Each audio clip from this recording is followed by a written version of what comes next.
ప్రియమైన వారలారా, యేసుక్రీస్తు మిమ్మల్ని ఆశీర్వదించునుగాక. ఈ దినము ఉదయకాలము ప్రభు అయిన యేసు మీకొక అద్భుతమైన మాట చెప్పుటకు ఇష్టపడుచున్నారు. మీరా మాట ప్రకారం నడుచుకున్నారంటే మీ జీవితంలో ఒక అద్భుతం కలుగును. ఏదో ఒక కార్యములో మీకు అద్భుతము అవసరమై ఉంది కదా. వ్యాధిలో నుండి స్వస్థత కావాలి, సమస్య తీరాలి, అవసరాలు తీర్చబడాలి, ఆటంకములు మారాలి, కార్యము వర్ధిల్లాలి. అది మీ కుటుంబ కార్యమై ఉండొచ్చు, మీ వ్యక్తిగత కార్యమై ఉండొచ్చు, సేవా కార్యమై ఉండొచ్చు. అయితే జరిగినట్లుగా తెలియలేదు, అన్నీ సీరియస్గా ఉన్నవి, వ్యత్యాసముగా ఉన్నవి. కనుక దేవుడు ఒక కార్యము చెబుతున్నారేంటో తెలుసా? మార్కు 9వ అధ్యాయం 23వ వచనము. అందుకు యేసు నమ్ముట నీ వలననైతే నమ్మువానికి సమస్తము సాధ్యమే. All things are possible on the him who believes. నమ్మువానికి సమస్తము సాధ్యమే. మీరు విశ్వసించినట్లయితే మీరు ఈ దినం భయపడే కార్యములో అద్భుత మార్పు కలుగును. పరిస్థితి కొన్నిసార్లు మన విశ్వాసమును అలాగే షేక్ చేస్తుంది, కదిలిస్తుంది. జరుగునా జరగదా అన్న పరిస్థితిలో ఇప్పుడు మీరు ఉన్నారు. ఒక ప్రక్క విశ్వాసం ఉన్నది, అయినను జరుగునా జరగదా అన్న ఒక కదిలింపు. కనుక దేవుడు సరే, దేవుడేదైనా చెయ్యనివ్వు అని కాదు, దీన్ని దేవుడు చెయ్యును అన్న విశ్వాసము. అప్పుడే దేవుడు అద్భుతం చెయ్యగలరు. ఒకసారి ఒక సహోదరుడు వచ్చాడు, ఒక మధ్య వయసు ఉన్న సహోదరుడు. ఏమి అంటే క్యాన్సర్ వ్యాధి. క్యాన్సర్కి ఎంతోమందికి దేవుడు స్వస్థతని ఇచ్చాడు. నా సేవా మార్గంలో నేను చూస్తున్నాను, మీకు స్వస్థతనిస్తాడు. తర్వాత ఆయన ఏమి చెప్పాడంటే 4th స్టేజ్ అని. అంటే 4th స్టేజ్ అన్న మాట వస్తే అర్థమేమిటి? ఇక అంతే, నమ్మకము లేదు, ఇక కాపాడలేము, వైద్య రంగంలో ఇక సహాయము చెయ్యలేము. 1st stage, 2nd, 3rd stage అయితే ప్రయత్నము చెయ్యొచ్చు, ట్రీట్మెంట్ చెయ్యవచ్చు. 4th స్టేజ్ అంటే అంతే, దీనికి పైబడి ఏమీ చెయ్యలేము. ఆయన చెప్పాడు 4th స్టేజ్ అని డాక్టర్స్ చెప్పారు. నేను చెప్పాను, సో వాట్, అయితే ఏమి? 4th స్టేజ్ అయితే ఏమి? 1st stage, 2nd stage, 3rd, 4th, దేవునికి అవన్నీ వ్యత్యాసము తెలియదు. అది 5th అయినను 10th అయినను ఎంత గొప్ప స్టేజ్ అయినను యేసుకి సాధ్యము. మీరు విశ్వసించాలి, అంతే. సరే, 1st స్టేజ్ అయితే ఎలా అనుకుంటారు? లేదు, స్వస్థత కలుగును అని ఒక నమ్మకం కలదు. ఫస్ట్ కదా, చూసుకుందాము, ప్రారంభ స్థితి కదా సరియగును.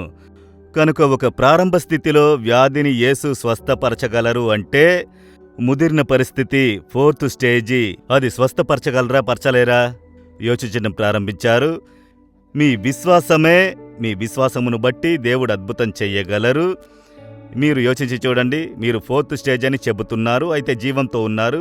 ఒక యవ్వనస్తుడు చనిపోయాడు, అతన్ని సమాధి చేశారు. అది తవ్వి తీయబడి సమాధిలో గుడ్డలతో చుట్టి దేహమును సమాధి చేశారు. 4 దినములైనవి, శరీరము కుళ్ళి వాసన కొడుతున్నది. అలాంటివాడు స్వస్థత పొందగలడా? అది జరిగే పని కాదు కదా. సమాధి చేయబడి 4 దినాలైపోయినాయి, శరీరం కుళ్ళిపోయినది. అయితే ఆ శరీరమును దేవుడు జీవింపజేసి అతన్ని ప్రాణంతో లేపి ఆరోగ్యం కలుగజేసి నిలిపారు. దాంతో పోల్చితే 4th స్టేజ్ అనున్నది ఏమిటి కదా? చాలా సింపుల్. కనుక విశ్వాసమే. అక్కడ కూడా దేవుడు చెప్పాడు, నీవు విశ్వసించితే దేవుని మహిమను చూచెదవు. ఇప్పుడు దేవుడు చెబుతున్నారు, నీవు విశ్వసిస్తే సమస్తము సాధ్యమే. నీ సమస్య మారుతుంది, అవసరం సంధించబడును, వ్యాధి పోవును, అద్భుతం కలుగును, పరిస్థితి మారును. మీ విశ్వాసము ఏమిటా? విశ్వాసము ఎంత గొప్ప పరిస్థితి అయినను, ఎలా ఉన్నను యేసు దీనిని మార్చగలరు, యేసు దీనిని స్వస్థపరచగలరు, యేసు ఈ అవసరమును తీర్చగలరు, నేను విశ్వసించుచున్నాను అని మీ విశ్వాస ప్రకటన చేసినప్పుడు వెంటనే మీకు అద్భుతం జరుగును. ఈ దినము మీకు ఏమి సమస్య? ఏదో ఒక కార్యము మీ విశ్వాసము తడబడుచున్నది కదా. కొంచెం దేవుని వాక్యం మీరు విశ్వసించి, దేవా నేను మిమ్మల్ని విశ్వసిస్తున్నాను చెప్పండి. మళ్ళీ మళ్ళీ విశ్వసిస్తున్నాను దేవా, యేసు యొక్క శక్తిని విశ్వసిస్తున్నాను, ఆయన శక్తిని నేను విశ్వసిస్తున్నాను, ఆయన ద్వారా అద్భుతం కలుగునని విశ్వసిస్తున్నాను. మళ్ళీ మళ్ళీ చెప్పునప్పుడు మీలో విశ్వాసపు ఫలము కలుగునప్పుడు వెంటనే అద్భుతం జరుగును. దాన్ని దేవుడు చెబుతున్నారు, నమ్మువానికి సమస్తము సాధ్యము. ఇప్పుడు చెప్పండి, మీ సమస్య ఏమిటి? కంటి ముందు నిలపండి. ఇందులో స్వస్థత కావాలి, విడుదల కావాలి, ఈ అవసరము సంధించబడాలి, అద్భుతం జరగాలి. యేసయ్యా నేను విశ్వసిస్తున్నాను. అలాగే చెప్పండి, యేసయ్యా నేను విశ్వసిస్తున్నాను, ఈ కార్యములో నాకు ఇప్పుడు అద్భుతము చెయ్యగలరు, మీరు చేయుదురు అని విశ్వసిస్తున్నాను. యేసు నామములో అద్భుతం కలుగునుగాక. యేసు నామములో ఈ దినమే అద్భుతం కలుగునుగాక. యేసు నామములో ఆ అద్భుతమును నేను పొందుకొనుచున్నాను. యేసు నామములో ఆమెన్, ఆమెన్.